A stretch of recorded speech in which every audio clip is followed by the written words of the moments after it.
Quels sont les secrets avec lesquels le père Gérard a conquis le cœur du peuple? Un jour, il a écrit ceci.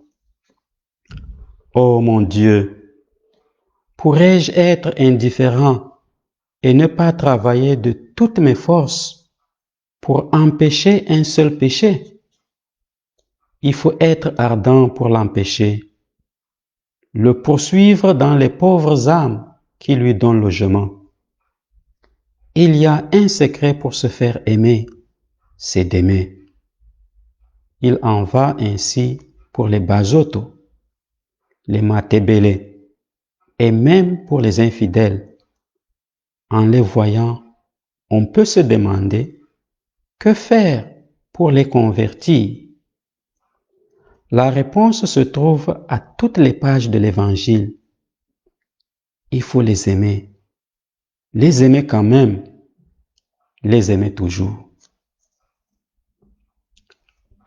L'ardeur de l'apôtre a dévoilé aux indigènes le sens profond de leur péché qui avait valu tant de souffrances au Christ, le poussa à introduire chez les basotos, dès les débuts de la mission, la coutume des pénitences publiques.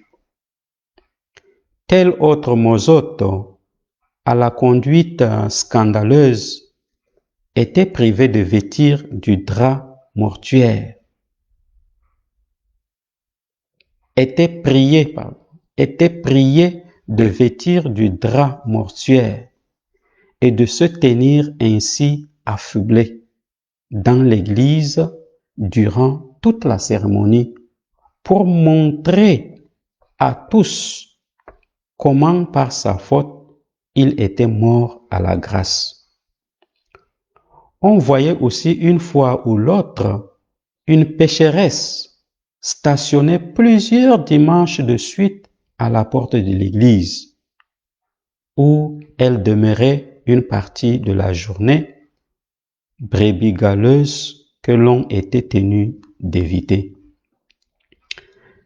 Un jour, le père Gérard alla même jusqu'à prendre sur lui une partie de l'expiation d'un scandale public. Ayant donc rassemblé tous les hommes devant l'église, il leur ordonna aussitôt de le fouler aux pieds, et il se jeta à l'instant en travers de la porte. Personne n'osait avancer. Se redressant alors, l'apôtre insista sur la malice du péché avec un tel accent que les basotos, écrasés par cet acte d'héroïsme, se décidèrent à lui passer sur le corps. Depuis ce jour, les basotos ne virent plus en lui que leur prêtre bien-aimé.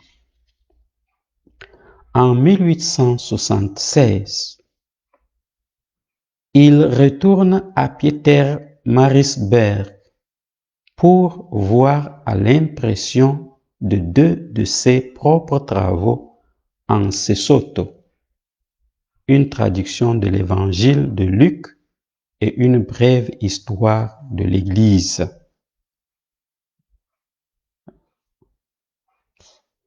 Il part ensuite fonder un nouveau poste dans le nord du Lesotho, à Leribe. Il dédie cette mission à Sainte Monique, une des saintes pour lesquelles il avait une admiration particulière. Il y restera 21 ans, totalement absorbé par les tâches de la catéchèse, de la liturgie et de la pastorale. La fureur des âmes le saisit tout entier. À Sainte Monique, il doit aussi faire face aux difficultés qui l'avaient toujours assailli. Rites païens, polygamie, sorcellerie, malentendus et fausses interprétations.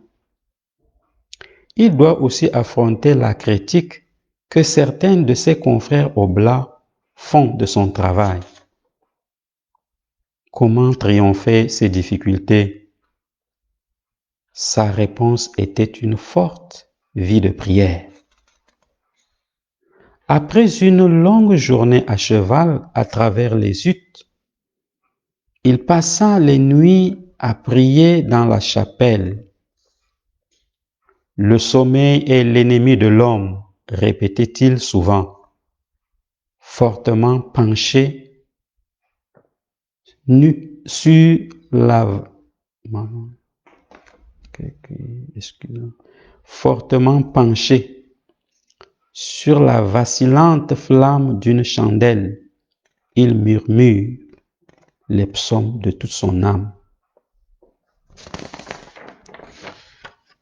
En 1897, âgé de 66 ans, il retourne à Rome, sa première mission, où il se dépense pendant les prochaines 17 années comme s'il était encore le jeune missionnaire arrivé là 35 ans auparavant. À 83 ans, il montait encore son célèbre cheval Artaban. Il a été le premier à essayer de réaliser le programme de vie qu'il nous a laissé. Il écrit ceci.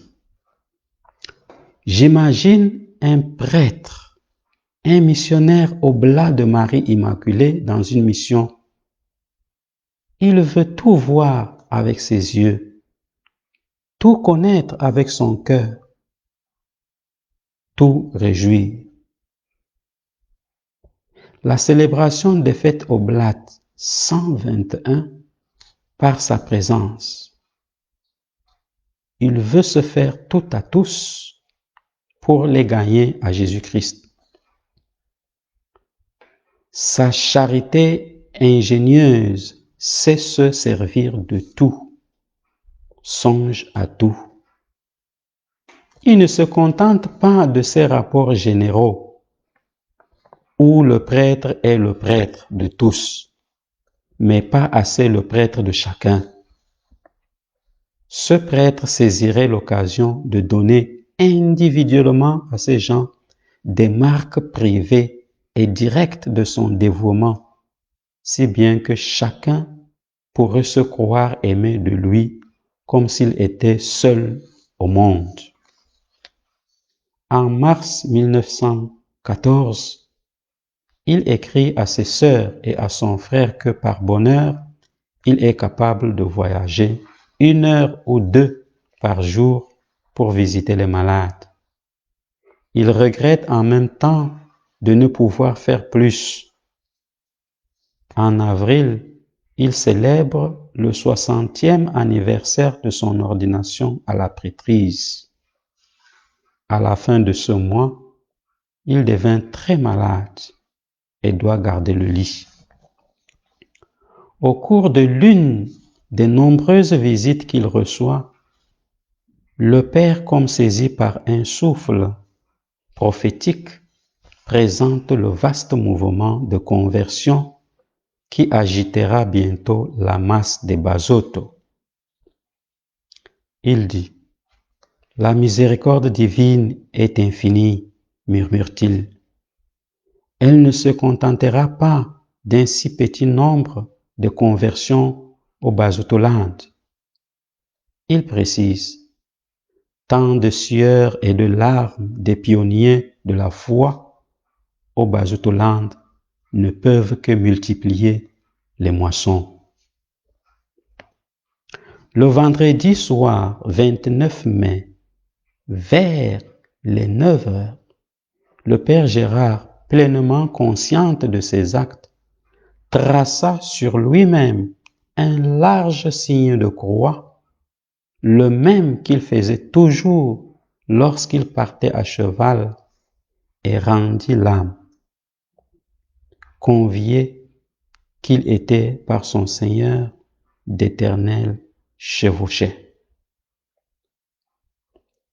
sur son lit de mort, il avait consolé ses ouailles en leur disant: « Ne pensez pas qu'en allant au ciel, j'aille me reposer.